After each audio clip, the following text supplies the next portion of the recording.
Folkens, Max her. I dag er det simpelthen en ny træningsvideo. Og det er rigtig lang tid siden, at jeg lavede en træningsvideo. Det vil være godt og vel 2-3 måneder, i hvert fald 3 måneder plus siden. Det var lige da jeg begyndte på diæt, og jeg er egentlig i slutningen af min diæt. Det er fjerde sidste træning inden jeg fjerde sidste træning inden jeg tager afsted til Electric Love Østrig Festival. Og der kommer også nogle vlogs om det. Jeg har fortalt meget om det på min stream i hvert fald. Lige nu, som I kan se, så er jeg lige blevet færdig med at redigere mit nye Easy Smurf episode 2, og den er op i morgen, det er så søndag, men den her video er nok op tirsdag er nok i dag, og jeg skal træne ryg og biceps. I dag er det lørdag, men videoen er nok op tirsdag, fordi jeg lige har nogle videoer, jeg skal op før det her.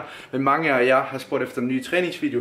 Men jeg synes ikke rigtig sådan, altså det er fint nok ikke, men det er bare svært at lave. Jeg synes bare det bliver for meget, hvis det kun er træningsvideo op. Så, men ellers i hvert fald så skal jeg træne ryg og biceps, som sagt i dag. Normalt så går jeg 45 minutter på løbebånd om morgenen, nu når jeg er på det, der gerne vil tabe mig. I kan, hvis I ikke allerede har set det og fulgt mig på Instagram, så kan I tjekke ud min transformation de sidste 3 måneder, hvor meget jeg har tabt på René_Bertelsen. Jeg smider lidt link i beskrivelsen. Men som sagt, så skal jeg ned og træne. Og normalt, så plejer jeg, altså de her produkter, jeg tager lige pt, så tager jeg det her, som jeg også har unboxet, som sørger for, at jeg bruger mit fedt som forbrænding, som energiforbrænding, og fedtforbrænding her også. Og så har jeg ZMA, så jeg sover bedre, zinkpiller, og G-Fuel, det tager jeg også nogle gange før jeg træner. Og jeg koffein, og så har jeg 2 sekunder, så vil se. Ja, så har vi BCA her, som jeg tager, og du kan få det på Fitness Nord også. Jeg smider et link i beskrivelsen, så bruger jeg Køs, som helt klart er det bedste pre-workout, jeg nogensinde har taget. I kan gå ind og bruge min rabatkode inde på Fitness Nord. 2 sekunder, jeg skal lave det lyse. Inde på Fitness Nord. Max er 10, og Max skal være med stort. Og så 10, jeg står i beskrivelsen, og så får I 10% rabat. Men jeg tænker bare ellers, vi vil ned og træne, så vi ses til træning. Hej!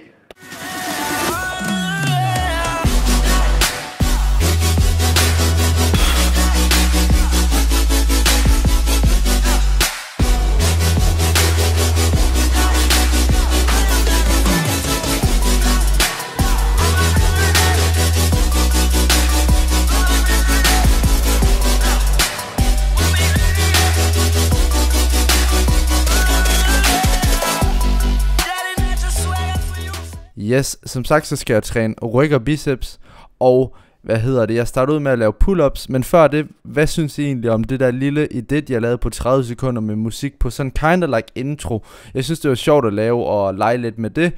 Smid en kommentar med omkring hvad I synes om det, men jeg ellers så starter ud med at lave pull-ups, som I kan se her. Jeg laver 3 sæt pull-ups til failure, 10-20 reps, så mange reps jeg kan tage, gentagelser. Efter det, så går jeg over og laver bender og rows, hvor jeg starter op med stangen for ligesom at få den følelse med at varme op. Altså du ved, det er altid godt at varme op, så I får den der følelse af, at ens muskler er varme og sådan noget. Det er rigtig vigtigt. Og så får jeg ligesom den følelse med ryggen her, ligesom for at aktivere den ordentligt. Og der kører jeg bare lige et par reps uden kilo.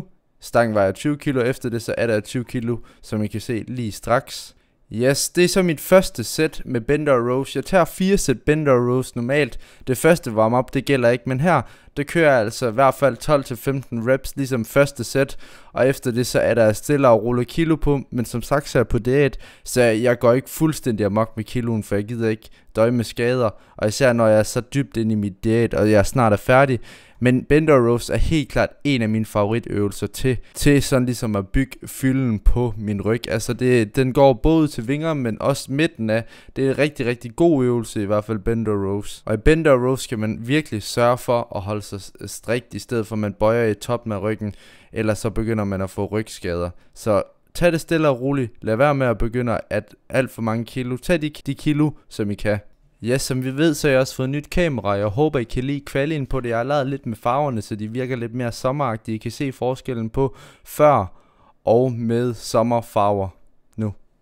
Yes, efter jeg er færdig med bender og rows, så plejer jeg at køre pull-downs. Pull-downs er en rigtig god øvelse og en vigtig øvelse at have med i ryg, for at få sine vinger, siderne af ryggen, så man får lidt mere bredde. Jeg er selv stor fan af pull-downs, og jeg starter altid med at køre rimelig let. Jeg kører mellem 4-5 sæt i pull-downs. Det er hvad jeg lige føler for. Og stille og roligt for hver sæt, så opper jeg kiloen, så jeg tager flere kilo på.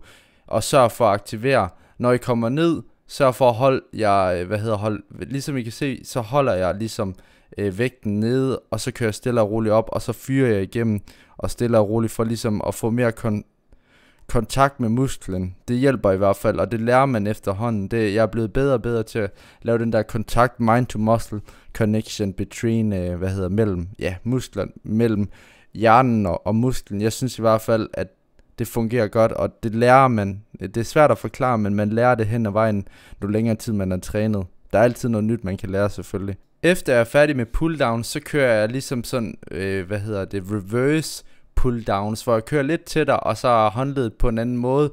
Det aktiverer selvfølgelig lidt mere biceps, men jeg kan godt lide at køre den nogle gange. En gang imellem, så varierer lidt mellem rygøvelser, og den her gang har jeg så valgt at køre reverse pull-downs, som også er en rigtig, rigtig god øvelse til vingerne. Og yes, efter jeg er færdig med pull-downs, så kører jeg rows for the hose. Er vi enige eller hvad? Ja, Chuck. Ej, jeg laver pis mere. Jeg laver rows, og det er en super god øvelse, især til midten af ryggen. Der kører jeg også 4 sæt. Det gør jeg næsten altid, 8-12 reps. Og hvad det ellers at sige, det er en rigtig god øvelse også. Varierer lidt i rygøvelser. Kører den her en gang imellem. Er det fint,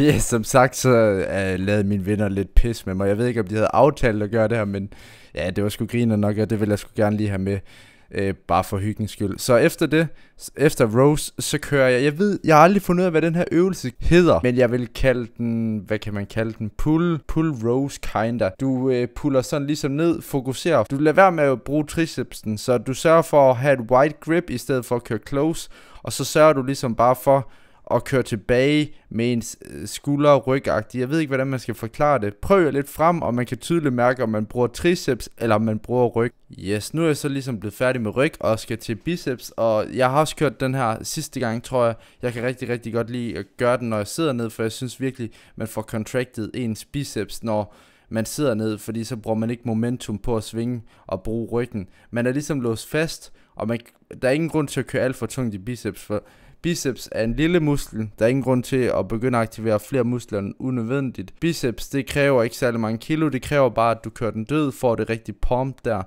Så det er rigtig syre. Det er i hvert fald det, som jeg synes, man skal gøre. Der er ingen grund til at køre alt for tungt i biceps. Og efter det, så kører jeg hammer curls, som I kan se her. Og hammer curls, jeg synes, den er rigtig, rigtig god, hammer curls, fordi du får ligesom den der, hvad skal man sige, fylde på siden af bicepsen.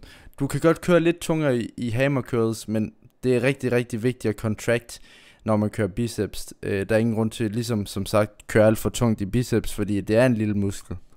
Yes, og jeg kører normalt 9 sæt biceps i alt, og efter jeg er færdig med hammer curls, går jeg over og kører den her, hvor jeg ligger ned. Jeg er lige begyndt på den, min ven Kasper viste mig den, og jeg synes, den er mega nice, fordi du ligesom ikke bruger momentum, og du er tvunget til ligesom kun at bruge biceps af, fordi ja, du kører ikke særlig tungt, og du fokuserer meget på biceps, og jeg kan godt lide at fokusere på biceps. Du bruger ikke det der momentum med at svinge, fordi du har ikke mulighed for at svinge. Så den her øvelse kan jeg helt klart recommend. Jeg er blevet stor fan af den i hvert fald. Jeg ved ikke lige, hvad du vil kalde den. Det er vel bare laying curls. Og nu er det tid til gun show, så hvis I ikke gider se det, så kan I bare skippe det.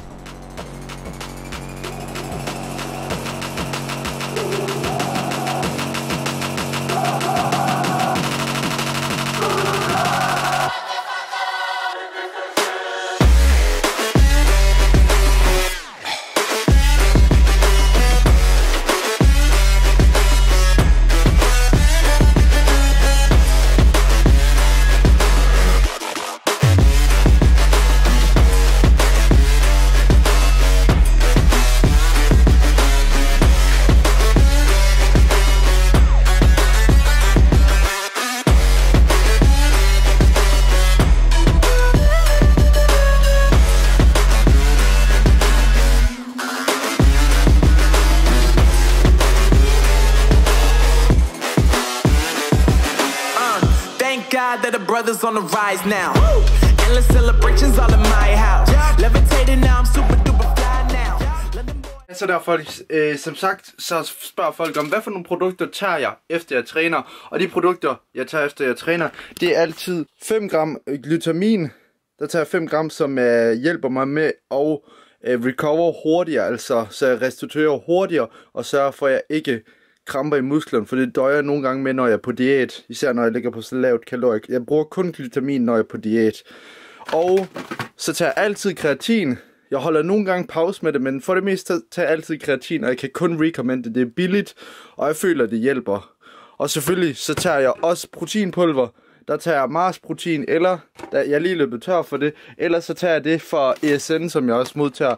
Alt det her, det er for Fitness Nord. ESN, det er billigt. 1 kilo 150 kroner.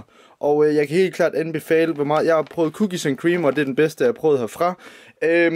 Og så har jeg alle mulige protein pancakes for Muscle Move, og alt det der, det pakker for Fitness Nord og så videre. Og selvfølgelig Muscle Moves energidrik, som også er okay gode. Men i hvert fald, det er de produkter, jeg tager. Hvis I ikke allerede følger mig på de sociale medier, såsom Facebook, Instagram, Snapchat, Twitch og så videre, så gå ind og smid et follow på min Twitch, min Instagram, min Facebook og Snapchat. Alt det står i beskrivelsen, så bare fyr løs der. Der kommer altid nogle, jeg er begyndt at være lidt mere aktiv på Instagram med træninger angående der videoer og billeder og så videre. Og min Facebook-side Maxa33, der smider jeg altid om, hvad der sker og sådan noget. Snapchat, der kommer alle mulige lort op og sådan noget grinerende ting. Og yes, jeg håber I nød videoen. Hvis I lader flere af de her træningsvideoer, så smid et like, smid en kommentar, og selvfølgelig smid et subscribe, hvis I ikke allerede har gjort det. Og så ses vi i næste video. Boom.